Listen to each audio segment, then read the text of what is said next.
Muy buenas tardes, estudiantes de primero medio Canelo. Los saludo en este día que no pude conectarme con ustedes porque justamente a la misma hora de la clase, a las 3, tengo una reunión con la Universidad Católica del Maule y es por eso que no pude hacer la clase. Así que por esto estoy grabando este video para que ustedes entonces no queden perdidos, ni el día ni la hora sea dada por perdida, ya, sino que se pueda entonces comprender. Este día más que nada es un resumen, ya es un resumen de las dos primeras unidades que ya hemos visto. Ya quiero hacer un resumen y al terminar el resumen voy a dejar unas preguntas que todos ustedes van a tener que hacerlas. Tienen una semana para hacerlas. Ya son preguntas de el contenido que hemos visto durante todo este tiempo. Ya, así que vamos entonces con este resumen. Quiero hacerlo bien rapidito. Hemos visto entonces las reacciones químicas, recordando entonces que la materia está compuesta de moléculas y cada molécula está compuesta de átomos. Esa es la base de todo lo que existe en la materia, ¿ya? Y bueno, y dentro de cada átomo hay partículas subatómicas que son los protones, los neutrones y los electrones que forman parte de este átomo. Las reacciones químicas en sí son transformaciones. Ya vimos que la materia se puede transformar de dos formas: cambios físicos y cambios químicos.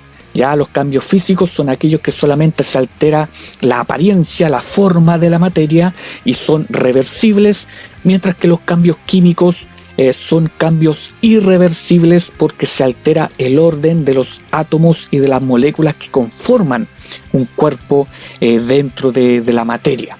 ¿Ya? Y esas son las reacciones químicas. Ya los cambios químicos, por favor, no se les olvide, son reacciones químicas.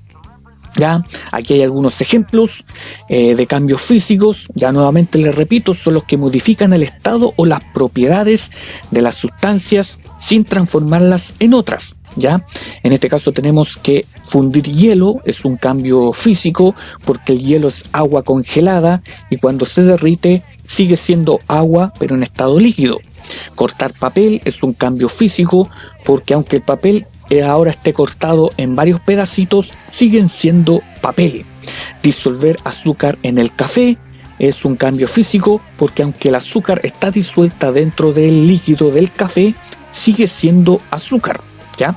Estirar una gomita o un elástico sigue siendo elástico. Romper piedra, hervir agua son cambios físicos, mientras que en este caso encender una cerilla o un fósforo es un cambio químico porque después que el fósforo se quema yo no puedo recuperarlo, ¿ya? Y se transforma en un objeto totalmente distinto al original. Ya aquí tenemos otros ejemplos de cambios químicos. Al cocinar cualquier cosa, ¿ya? Es cambio químico. El fuego es una manifestación de un cambio químico. El metabolismo, ya por ejemplo el jugo gástrico, cuando nuestros alimentos se digieren en el estómago por el jugo gástrico, es un cambio químico. El huevo, cuando se cocina en agua o en aceite, es un cambio químico. Ya tenemos varios ejemplos. La electricidad, la electrólisis, cuando el agua se descompone por electricidad, es un cambio químico. Son ejemplos. Ahora, habíamos dicho también de que los cambios químicos, que son reacciones químicas, nosotros no las podemos ver con nuestros ojos porque los átomos son muy pequeños. Son más pequeños que una célula, entonces incluso ni con el microscopio podemos verlo. Pero para eso hay fenómenos que sí nos permiten reconocer la presencia de reacciones químicas, como la emisión de luz, la liberación de energía térmica, ¿ya? La liberación de gases, ¿ya? La formación de un sólido dentro de un líquido o el cambio de color. Ya son fenómenos visibles que podemos reconocer que estamos en presencia de una reacción química. ¿Ya? Nuevamente aquí dice que una reacción química es el proceso donde una o más sustancias, en este caso que se llaman reactantes o reactivos, sufren transformaciones, ya cambian su estructura molecular, sus enlaces y generan una nueva sustancia que se llama producto, ¿ya? Y la representación simbólica de una reacción química se llama ecuación química, ¿ya? Esto es una ecuación química que representa la reacción. En el lado izquierdo tenemos los reactantes y en el lado derecho de la flecha los productos, y la flecha indica la dirección y el sentido de la transformación. Aquí viene lo que es una ecuación química, ya nuevamente es una representación gráfica de una reacción, y cada ecuación química, ¿no es cierto?, ya se representa a través de símbolos. Ya los elementos, las moléculas que forman parte de una ecuación química se representa a través de símbolos para que así se pueda comprender. Habíamos visto también que no siempre las ecuaciones químicas están balanceadas, ya, y eso hay que tratar de arreglarlo balanceando la cantidad de reactantes y de productos que sean iguales. Y eso lo hace la estequiometría. Ya, la estequiometría es la rama de la química que se preocupa del cálculo de las relaciones cuantitativas, o sea, cuánto hay en los reactantes, cuánto hay en los productos. Si hay alguna alteración, hay que corregirlo e igualarlo a través de dos métodos que vimos: el tanteo y el método algebraico. Después de esto vimos este concepto de la masa molar.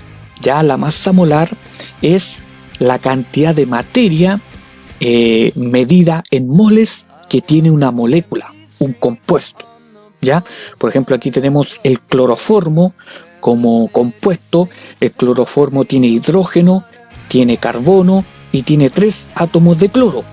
Para establecer cuánto es la masa molar del cloroformo, lo que usted tiene que hacer es buscar primero el peso atómico de cada elemento, del hidrógeno, del carbono y del cloro, y después de esto sumar y multiplicar si es necesario, y así obtendrá que en este caso la masa molar del cloroformo es 119,38 gramos mol, ya, gramos partido en mol. Esa es la unidad de medida de la masa molar. Después vimos esto del análisis dimensional, que a muchos yo creo que no les gustó, pero que es una buena herramienta que nos permite entonces comparar distintas unidades de medida y llegar a un mismo resultado. Ya es muy útil, y utilizando las reglas de 3 simples uno puede llegar a esto del análisis dimensional.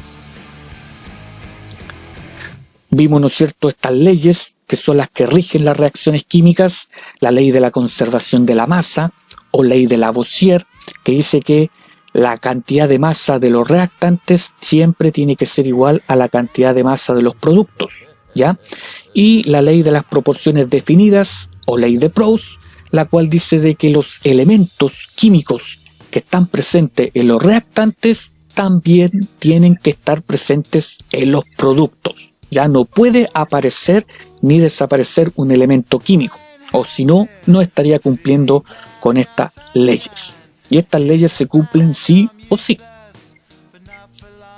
Y por último, vimos esto de que las ecuaciones químicas no siempre nos indican la cantidad de moles exactos, ya, o de átomos que hay en los reactantes o en los productos, sino que nos dice también su proporcionalidad. Y aquí utilizamos las proporciones, ya, las proporciones de esto a través de las reglas de 3 simple, ya, que se multiplica cruzado y se divide por el que sobra.